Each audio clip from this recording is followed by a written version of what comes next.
With every new season, us weebs are exposed to many more seasonal shows to add to our watch list. A seasonal show, or seasonal if you don't know, is any anime that airs a new episode at a specific time, usually about the same time every week, and lasts throughout the whole season until all the episodes have been aired. What's so great about these seasonals is the diversity of genres presented, whether it be shonen, slice of life, comedy, or whatever the fuck this is.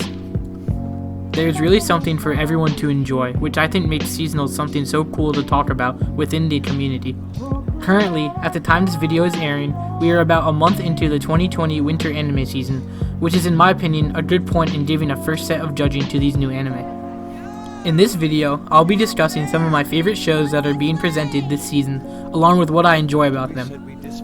Also, I won't be including any returning anime such as Haikyuu Season 4 or My Hero Academia Season 4, since I feel like it wouldn't be fair to compare those already developed anime to newer ones. And for people who haven't been keeping up on seasonals and are scared about spoilers, don't worry. All information will be presented spoiler free and more in the form of an ad, so use this video to find things that pique your interest. With that being said, let's get right into the video. The first thing that piqued my interest as I was looking for what seasonal anime to watch was Studio Nexus's adaptation of an original popular manga series called Darwin's Game. The manga was first published back in the winter of 2012 by a doujin circle called Flip Flops, which consists of the duo Takahata Yuki and famous writer Ginko. To be honest, it wasn't on my watch list because of the staff working on it, but rather the story and the premise presented in its description. Darwin's Game revolves around 17-year-old Kaname Sudo, who mysteriously receives an invitation for the mobile game titled Darwin's Game from one of his friends. What he isn't aware of, however, is that this is no ordinary game and slowly figures this out through many simultaneous deadly situations. The other thing so tragic about the game is that there is no way to stop your participation unless you of course win and kill all other players within the game. Once I realized this was a battle royale oriented anime, it became a must watch for me since lots of my favorite anime, such as Mirai Nikki, have had the same premise. Talking about similarities, some of you may be thinking that it's very similar to the series Osama Game, and even though it is similar in many aspects, it has its own variety of ideas to make it stand out. An example of this would be the unique power system of sigils presented through the game participants. Giving each player their own unique ability that differentiates from all other players brings a sense of excitement to every battle and so far has made the fight scenes very enjoyable. Unfortunately, not everything about this anime is perfect. In my opinion, the main character is pretty bland and dull for a primarily action-focused anime. His attitude towards the whole situation is portrayed as lackadaisical, as he just kinda accepts being put into this game after just a brief moment of realization. If I suddenly got involved in a death-imminent situation, I would show at least a little bit of emotion. His lack of emotion just makes all the scenes he is in more boring. As the season progresses, I'd like to see more character growth, not just in Sudo, but also in all of the supporting cast. Since the anime has only aired for 4 episodes, it is unfair to judge its characters, but I believe it can and will develop their side characters in a way that's going to be very entertaining. Overall, this anime has nothing very appealing to a wide audience, but I think if it keeps up its well-paced story and strong characters, it will solidify itself at the top of this season.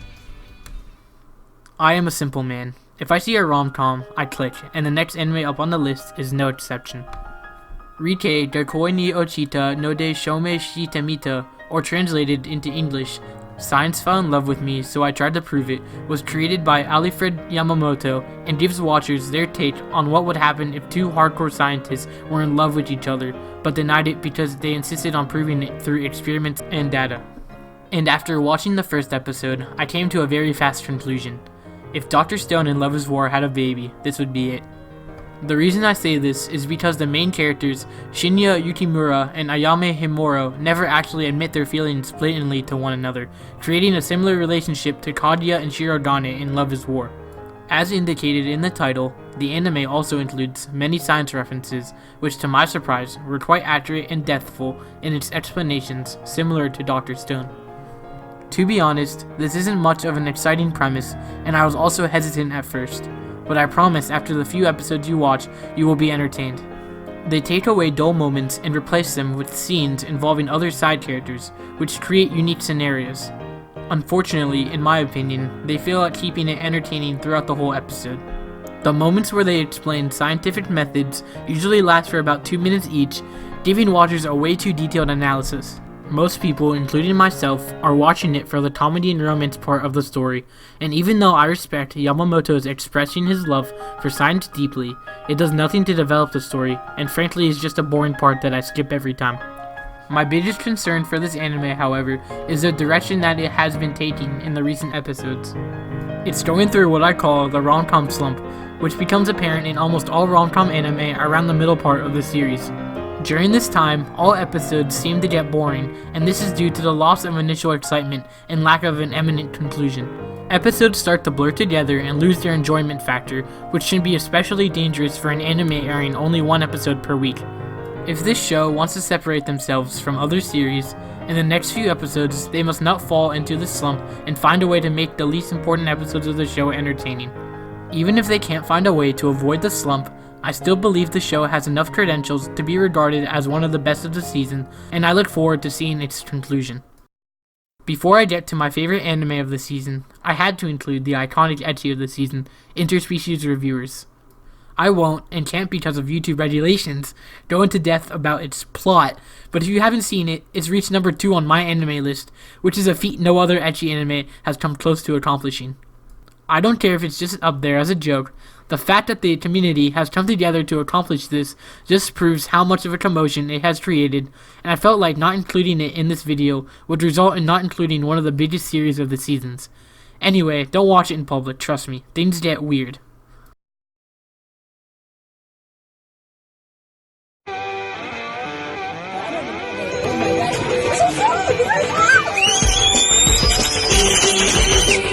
And at number 1, if you couldn't tell by that exquisite meme, Aizokin ni wa te o dasu na...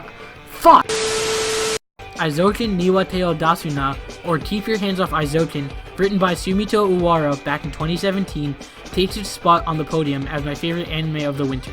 Besides just a banger opening with cute anime girls doing JoJo poses, it has other attributes making it deserving of my number 1 spot.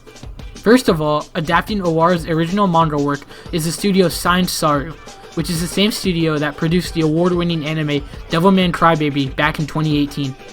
Aizokin's story revolves around 3 girls who come together to make their own anime. Well, at least 2 of them are interested. Kanamori is just a tall girl who likes money. However, there isn't already a club that partakes in the actions of creating an anime, and due to the complications that one of the girls has with joining, they are forced to create their own club, in which they call Aizokin. The first thing I noticed about the anime was Studio Saru's unique artistic skills in which they are known for. From the beginning, all colors literally popped out of my screen, making me automatically engaged. Usually, I am not interested in the world building scenes of anime as they blow over my head, but the way Science Saru captures your attention when revealing the city where the story is taking place is truly astonishing and not something every studio can pull off. What's better than the background art is the character art that pretty much would catch any watcher's eye. Seeing as this is supposed to be a cute moe anime where cute girls attempt to make a cute production, the characters prove that Aizokin is anything but what is expected. The 3 girls, Kanamori, Asakusa, and Mizusaki, are all portrayed not in just different shapes and sizes, but also with different personalities that complement each other very well. Going away from the usual cute girl stereotype is something very soothing and in my opinion makes the anime just so much more interesting. But the most impressive part of the adaptation so far has had to be the story. I myself have never been interested in taking place in any production of an anime, and at first was skeptical that I wouldn't be able to really feel the power of Aizokin's story. But boy was I wrong. With every episode, you can literally feel and see the effort that is being put into their production, their initiative showing in every frame being played. Every time they dive deep into their imagination, I feel like I am traveling with them on their journey of creativity and experiencing the same scenarios they are. I never thought an anime about producing an anime would draw me in so much, but after getting goosebumps for every episode I've watched so far, I can definitely say I've been caught into the trap. There's just something that makes it so enjoyable, and I think just telling someone to watch the anime is better than trying to explain the vibe it creates. Overall, I really can't think of any complaints for what Aizokin has shown me so far, and if they keep up this level of production, it very well may end up in discussion for one of my favorites of all time. Compared to past anime seasons, Winter 2020 can be seen as kind of underwhelming. Even just comparing it to the past year of winter seasonals where Mob Psycho 100 Season 2 Love is War, The Promised Neverland, and many more insanely good anime aired, it will be viewed by most as inferior content-wise, and I would have to agree. However, saying that this season is presenting nothing good is too much of an understatement. There are enough anime airing right now for every genre to be covered, and I really think there is no excuse for people to be avoiding them. If you didn't like any of the ones I talked about in this video, remember, I only covered about 4, and there are many more in which you can pick from. I'm confident you all will find something that piques your interest. Anyways, that's all I got. Make sure you guys like and subscribe if you enjoyed the video. And with that being said, thank you all again for the amazing support. I'll make sure to keep pumping out videos for you all.